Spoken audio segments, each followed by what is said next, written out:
In the last lecture we said that the establishment of the metaverse needs to go through 3 stages, namely the preparation period, the startup period and the explosion period. Although we are still in the startup period, how far away is the mass use of the metaverse? And what do we in society need to prepare for before entering the outbreak period to be prepared? It is important to clarify the concept that there is still a critical point between the startup phase and the explosion phase of the metaverse, and that individuals and society prepare in very different ways before and after this critical point. So let's start by talking about what the tipping point is. The tipping point is the marker for entering the mass use of the metaverse. How exactly do we look at it? It is to be seen in terms of 2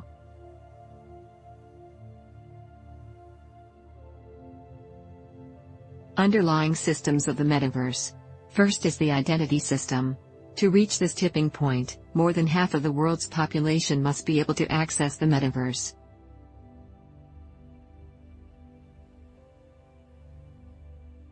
Through a killer app like Facebook now, with more than half of the world using it.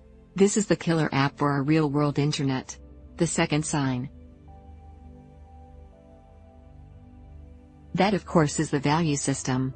One of the key indicators of a value system is the size of the NFT transaction NFT. If you remember the previous lecture, you know that digital goods and assets are measured in NFT flows. Now we have a global GDP of over $80 trillion, while the NFT market size is only about $20 billion. To reach the critical point, the size of this NFT market, which is the GDP of the metaverse, must reach the $1 trillion level. With this estimate, there are still at least 5 years to go before the critical point of the metaverse preparation. Before the critical point,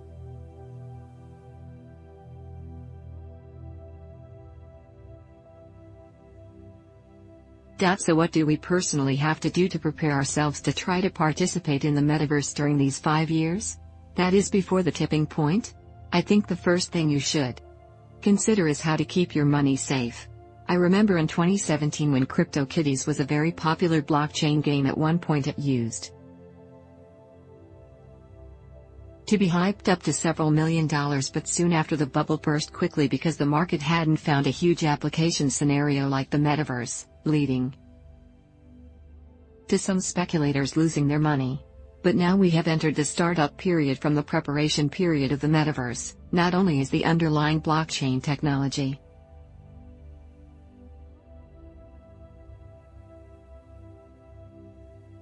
becoming more and more mature, but the market competition generated by the entry of various suppliers has also gradually improved the transaction regulations.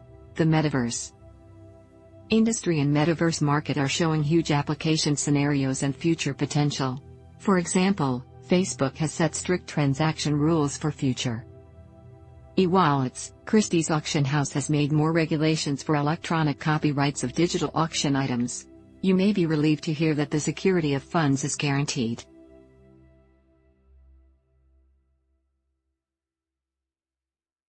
But then you immediately wonder if the barrier to entry will be high.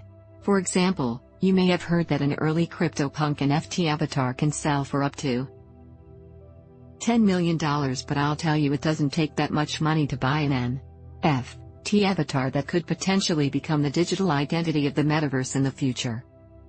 According to my observations, you can now get into the metaverse experience for as little as $1,000 or even $100. Once again, I remind everyone not to go blindly chasing those overhyped digital commodities. In addition, the advancement of blockchain technology has also significantly reduced the cost of bookkeeping. Among the transaction costs, I believe that this part of the bookkeeping fee will be reduced to zero in the near future. Besides the barrier to entry, I am often asked, how does the metaverse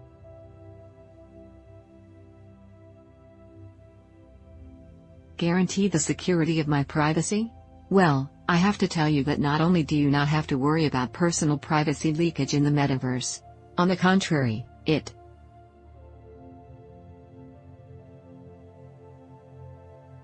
provides you with the best means of protection. Why it is because its bookkeeping system relies on blockchain technology. Each account will have two strings of digital keys on the blockchain, one called the public key and one called the private key. As the name implies, that string of private keys is owned by you and only you, ensuring the absolute security of personal information. However, here to knock down the blackboard, the blockchain solution to the privacy problem is to transfer the responsibility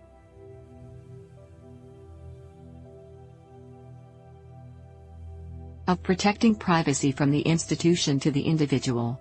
What does that mean? If you lose your bank password or your internet product account is stolen, you can go to the bank to get it back or go to the internet company to claim it. But now if you lose the metaverse of personally identifiable information, then you can only be responsible for yourself, because the blockchain is distributed bookkeeping. There will no longer be a centralized agency to manage your private information. So for you, the responsibility to protect your privacy becomes even more significant. Okay, having said that about individuals, what challenges does society face before the tipping point? What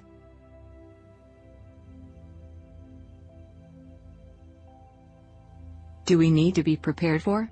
I think the two most important issues are consensus building and cultural and ethical shocks. Let's look at the first one. Why is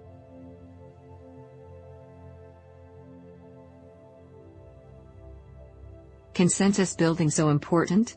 We say that creation is both the greatest strength of the metaverse and yet also the risk. Think about it. In the metaverse, each of us is a director trying to put on the script we have set for ourselves in a different metaverse. A problem arises here. Different scripts are of course different. It may build the metaverse of a good life, a metaverse of war and violence, a metaverse where labor is most glorious, or a metaverse where we get something for nothing. Therefore we have to let all levels of society contribute suggestions, participate in discussions and develop value, consensus in advance at the level of law, culture, values and so on. The second issue is to respond well to cultural and ethical issues. You wonder if a player who fights and kills in the metaverse might also tend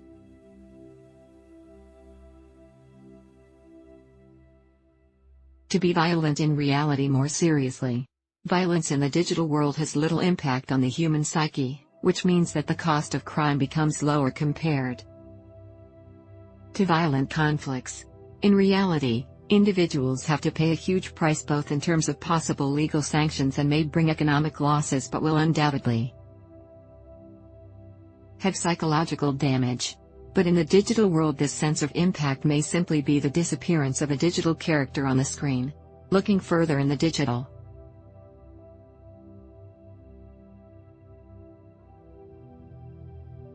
world, in the metaverse, is the freedom we speak of absolute freedom? Certainly not.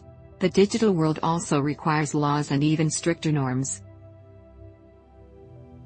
And such norms are established precisely because the metaverse is not a centralized developer that can be solved by regulating one company or institution, but by going back to the level of consensus and creating a civilized metaverse by establishing conventions between individuals, societies and nations.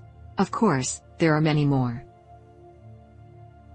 risks of the metaverse, such as systemic financial risks due to the use of non-legal virtual currencies, energy and carbon emissions due to the arithmetic efficiency of blockchain, etc. So this new world is not only a civilized metaverse but also a healthy metaverse, a sustainable metaverse which needs more in-depth discussion preparation after the critical point. So having said all that, what happens after the tipping point for individuals when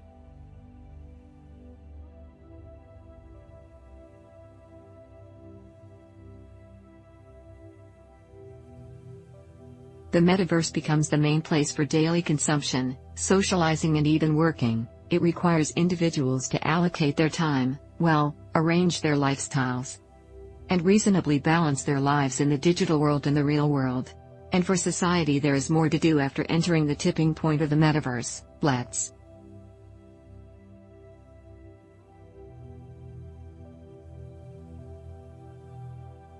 discuss this further. It is also important to protect vulnerable groups in the metaverse.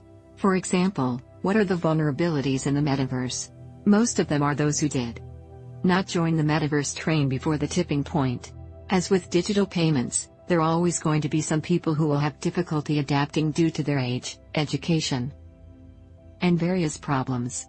My recommendation is that we need to create a channel for the traditional internet to enter the metaverse after the tipping point. And how do we build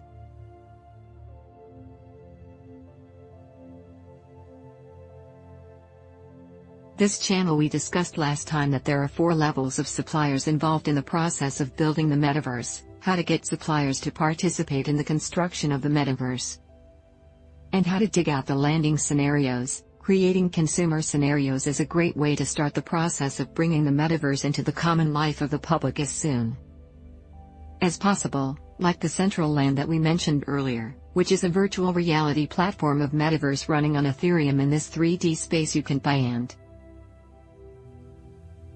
sell properties, create for art galleries and sell digital artworks.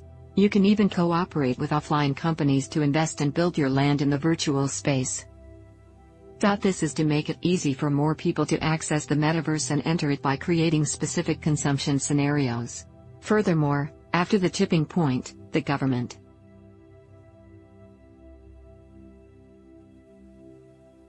and society must pay attention to monopolization and the development of super companies in the metaverse. Although the metaverse will be closer to our lives at that time, society will have more problems, just as it does today with the mobile internet. For example, due to the establishment of cross-border meta-universe, how to deal with the international digital trade, the regulation of funds, taxation and so on. Let's think about it further, how to solve the problem of social equity so that the metaverse can really bring a better life in the future. This all requires the efforts of all countries and all levels of society. In summary, before the tipping point of the